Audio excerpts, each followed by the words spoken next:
Welcome to Michigan's WW1 Centennial News Report for January 2019. James Taub, Education Coordinator for United States WW1 Centennial Commission. We have a brief interview with James, and he talks about life in Michigan and how he got the job at the United States WW1 Centennial Commission as an Education Coordinator.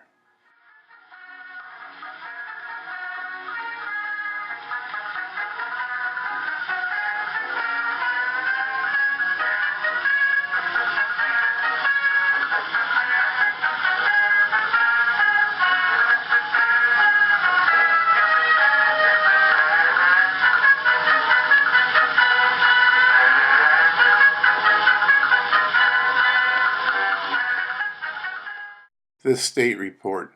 Michigan's WW1 Centennial Commission ended December 31st, 2018, but WW1 events continue to go on. On Wednesday, January 7th at 7 p.m.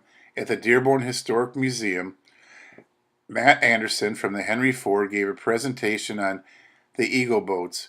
These were submarine chasers that were manufactured at the Ford Motor Company at the Rouge plant during World War I.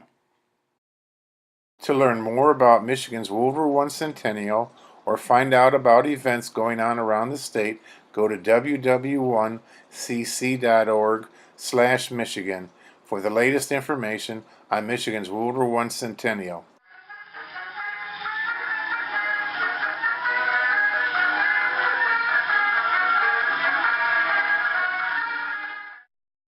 One century ago, January 1919. On January 1st, 1919, Edsel Ford succeeded his father, Henry Ford, as the head of Ford Motor Company. On January 5th, 1919, in Berlin, Germany, the German Workers' Party, the predecessor to the Nazi Party, was formed by a merger between the Committee of Independent Workmen and the Political Workers' Circle. On January 3, 1919, the Faisal-Weizmann Agreement is signed by Emir Faisal, representing the Arab Kingdom of Hejaz, and the Zionist leader Chaim Weizmann for Arab-Jewish cooperation and development of a Jewish homeland in Palestine and an Arab nation in a large part of the Middle East. On January 8, 1919, the funeral of Theodore Roosevelt, the 26th President of the United States, is held at Christ Church, Oyster Bay, Long Island. Roosevelt had died in his sleep at the age of 60 on January 6, 1919. On January 9, 1919, Friedrich Ebert orders a free court into action in Berlin. They attack the Spartacus supporters who are attempting a communist revolution in Berlin. On January 11, 1919, the Kingdom of Romania annexes Transylvania from the Austro-Hungarian Empire.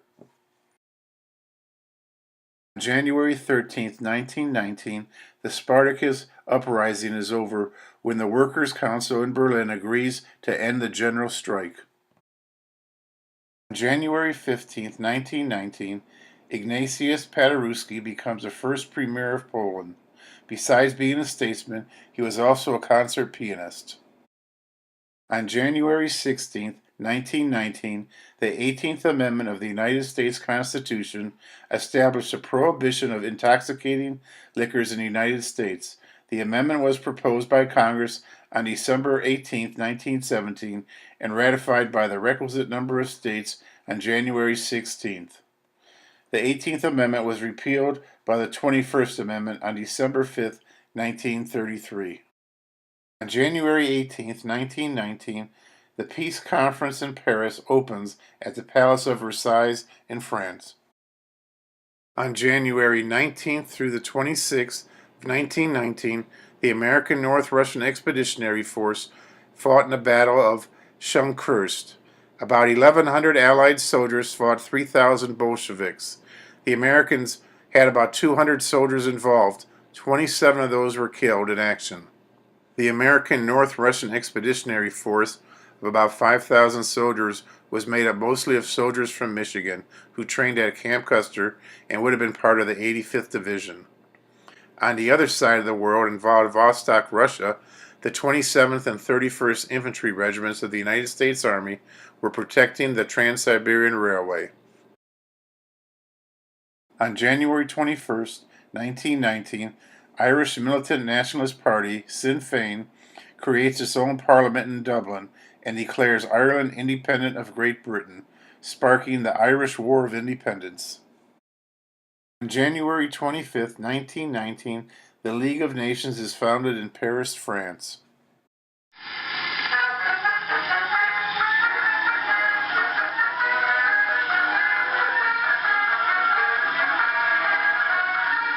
So my name is James Taub, and I'm the Education Coordinator for the United States WW1 Centennial Commission. My background is I'm a historian focused on the First World War. I got my undergraduate degree from Dickinson College in Carlisle, Pennsylvania, and I did my master's in war studies at the University of Glasgow in Scotland. Though my Michigan connection is I'm a born and raised Ann Arborite. I'm a graduate of Pioneer High School. Grew up in Burns Park near the corner of Stadium and Packard, and still, although I now live in DC, I'm a diehard Michigander. I came to the commission after I finished my master's degree. I moved back to the United States, and I actually volunteered at the commission. And when they decided to create an education team, I applied and I got the position, which brought me to the commission. And what we currently do now within the education team is we are in the process of expanding our educational outreach to particularly students and teachers across the United States. And our goal with the education team by the time the commission closes is to have reached 20 million students in all of the states and U.S. territories, as well as military schools at the various bases around the world, to really re-engage the discussion of the First World War history well beyond the centennial, as well as bring up the delicate topic of making history a primary subject that's taught in schools again. So I've known since I was about 5 years old that I wanted to be a historian. And it goes back to, I love watching the movie Gettysburg as a kid. And when my parents took me out for Michigan to our first trip to Gettysburg, I learned about the story of the Iron Brigade and specifically the 24th Michigan. So it got me really interested in local history. From there, I started volunteering with my dad at the Yankee Air Force Museum over in Willow Run. And then discovered that I had a relative who served in the First World War, where I didn't have any relatives who had even lived in the United States during the time of the Civil War. And my relative served in all the major American battles on the Western Front and caught typhoid in the Argonne Forest. I also really realized as I continued on studying history through high school and then on into college that nobody else really talked about World War I. There was really heavy focus on the Revolution and the Civil War and World War II, but World War I was really this black sheep in the academic as well as the public history community. And the story of the doughboys and the really interesting background that they all came from and how they impacted America really drew me in and got me hooked. I think one thing we really have to keep in mind now in 2018 is that people who want to voluntarily learn about a topic, whether that be the First World War or really any topic, history or not, is that it's much easier to connect with an audience no matter the age group in non-conventional educational means. So while we have someone in a classroom in a pair of khakis and a polo shirt lecturing about the Meuse Argonne, that may be one thing, but I think that utilizing other aspects, whether that be living historians, whether that be virtual reality, whether that be through apps, video games, film, that is where we're really connecting. And we've had several successful events. I've even volunteered to get out in Doughboy kit and talk to people because it's much easier to connect with them when they actually get to feel the wool, get to see what the soldiers looked like, how they lived, how they ate, and connecting with them in that real sort of visual experience rather than just sitting and reading about it, I think is really important. For 2019, we're developing what we want education to look like and what sort of topics we want to focus on. The United States obviously ends its major war efforts with all the other major nations on November 11th, 1918 with the armistice. But particularly for Michigan and for several other places, the war continues on, whether that not be through direct combat, but through many other means. The U.S. Army has a very significant occupation force in the Rhineland that's there into the early 1920s. That's something we really want to address. You also have most of the troops making their homecoming in 1919, throughout 1919. And then the particular Michigan connection, you have a lot of soldiers who are still fighting, and not against the Germans. They're fighting in Russia against the Reds, the Bolsheviks. The 339th Infantry, known as the Polar Bears, mainly a Michigan unit, is serving in Siberia and doesn't come home until much later. And these unheard stories, which are interconnected to the overall First World War story, are something we're really going to try to hit for 2019 as we tell the story of 1919. So, becoming a historian, and I by no means would call myself a successful historian, it's a really rocky road. And I know a lot of folks who are interested from a real young age or getting interested later on in life who want to pursue it professionally. And the number one piece of advice I would give, even as a non-successful historian, is to just don't give up. There are constant speed bumps that you'll hit on that road to eventually getting that job where you get to work with history, that dream job. But understanding that those are only temporary speed bumps and something good will eventually come is really important. Make sure you get yourself out there. Make sure you utilize social media, network with people, meet people, be social, and don't expect that it will immediately happen. I worked at a coffee shop for several months, and I've worked throughout school before I got that dream job in history. So, but don't give up and know that we're all here to help each other. If you would like help from another historian getting in the field, feel free to ask. For the most part, we don't bite. So if you're interested in learning more, feel free to send me the message, because I'd be interested in helping out just like everybody else I know who works with World War I. I knew after I finished my undergraduate work that I really wanted to continue on working with the First World War at a postgraduate academic level. And I was really privileged while I was an undergrad to meet what I would argue is one of, if not the leading World War I scholars in the United States, Dr. Michael Nyberg, who teaches at the U.S. Army War College in Carlisle, Pennsylvania.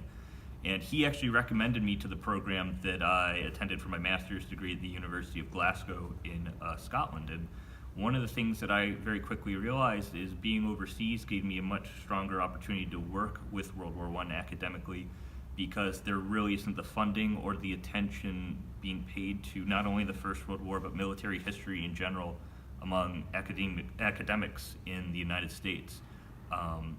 And I also thought, and had the amazing experience, and he shared with me to make sure I experienced this, the differences between nationalities in studying the First World War and studying history in general and approaching academia in general. Because I definitely feel like a much more well-rounded person because I attended school overseas and learned how other countries view not only the U.S., but how other countries view the First World War. I think the one message that I would love to get across to my fellow Michiganders as we look at the First World War, not only during this centennial, but also as we look at, we're still all going to hopefully keep studying World War I well after 2019.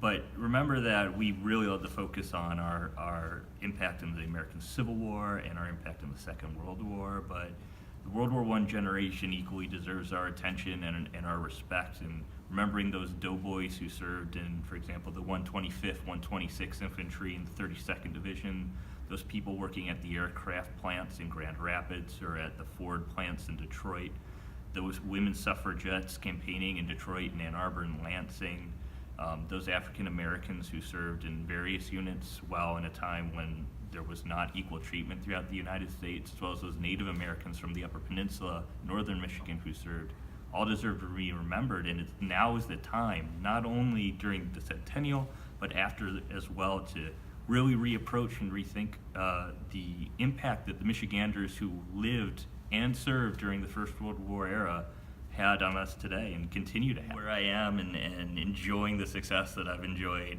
there's people back in Michigan that I definitely need to thank. Of course, there's my parents who are still in Ann Arbor, but also the teachers that I had in Michigan throughout high school, including my teachers at Pioneer High School and at Tappan Middle School and at Burns Park Elementary who put up with me, as well as teachers like Mr. and Mrs. Blondia at the Leelanau Academy, where I attended a few years of high school, who really, showed that if you're really interested in something, follow it, because eventually one day you might end up as a historian at a national commission. Life on the East Coast at a national commission can be definitely interesting for a Michigander.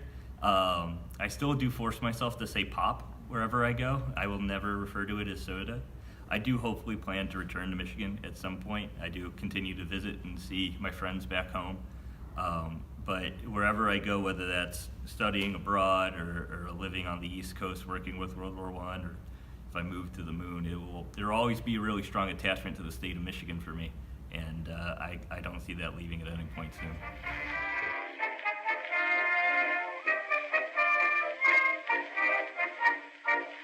Reuben, I've been thinking, said his wifey dear. Now that all is peaceful and calm, the boys will soon be back on the farm. Mr. Reuben started winking and slowly rubbed his chin. He pulled his chair up close to Mother and he asked her with a grin, how you gonna keep 'em down on the farm after they've seen Harry? How you gonna keep 'em away from Broadway, dancing around and painting the town? How you gonna keep 'em away from harm? That's a mystery. They'll never want to see a rake or plow, and who the deuce can pollyloo a cow? How you gonna keep 'em down on the farm after they've seen